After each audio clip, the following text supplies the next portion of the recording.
বিচারহীনদের বিচার করতে গিয়ে ঘেরাও, বিডিও অফিসে আটকে প্রায় 8 ঘন্টা। মাঝরাতে ফেরার সময় মহিলা বিচারকের আর্তনাদ। রবিবার সেই বিচারকের বালিগঞ্জের বাড়িতে এনআইএ। কালিয়াচক 2 নম্বর ব্লকের বিডিওর সঙ্গেও রবিবার কথা বলেন এনআইএর অফিসাররা। Due to the hurdles of bamboos and the hurdles and the bricks, we are traveling alone. High Court, take care of my children. Take care of my children if something happens to me. বুধবার মালদায় তুল কালাম মোথাবাড়ি বিধানসভা কেন্দ্রের কালিয়াচক 2 নম্বর block অফিসে আটকে থাকেন 7 বিচারপতি। 8 ঘন্টা পর তাদের উদ্ধার করে পুলিশ ও কেন্দ্রীয় বাহিনী। ফেরার সময় আক্রান্ত হন বিচারকরা, ভাঙচুর করা হয় গাড়ি।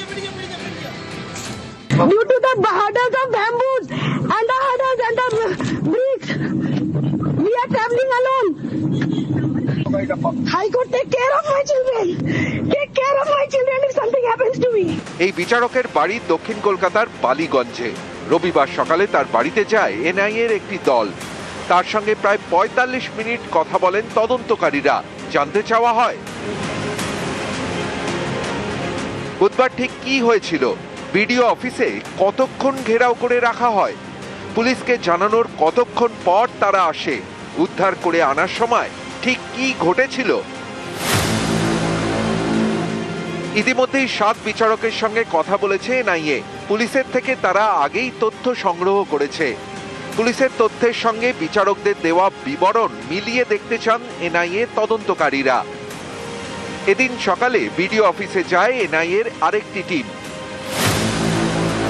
কালিয়াচক 2 নম্বর ব্লকের বিডিও কৈলাস প্রসাদের সঙ্গে কথা বলেন তদন্তকারীরা। বুধবার ঠিক কি ঘটেছিল জানতে চান। মালদার মোথাবাড়ি বিধানসভা, এখানকার কালিয়াচক 2 নম্বর ব্লক অফিস।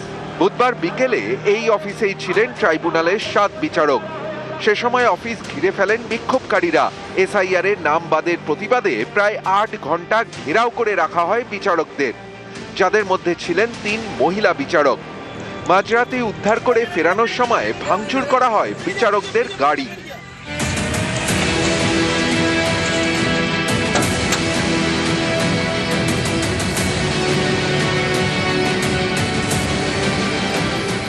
সুপ্রিম কোর্টের নির্দেশে এনআইএ-কে তদন্তভার দিয়েছে নির্বাচন কমিশন। শুক্রবারই মোথাবাড়ি গিয়ে তদন্ত শুরু করে এনআইএ-র টিম।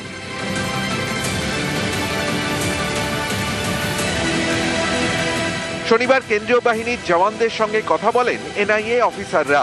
কথা বলেন ঘটনার সময় বিডিও অফিসে থাকা 6 কর্মীর সঙ্গেও। এনআইএ 2টি দল যায় পুলিশ সুপারের অফিস ও পুলিশ লাইনের কন্ট্রোল রুমে। ডিএম অফিসেও যায়। ধৃত মিম নেতা মোফাক্কেরুল সহ 6 অভিযুক্তকে শনিবার জেরা করেন এনআইএর তদন্তকারীরা। নিউজ 18 বাংলা।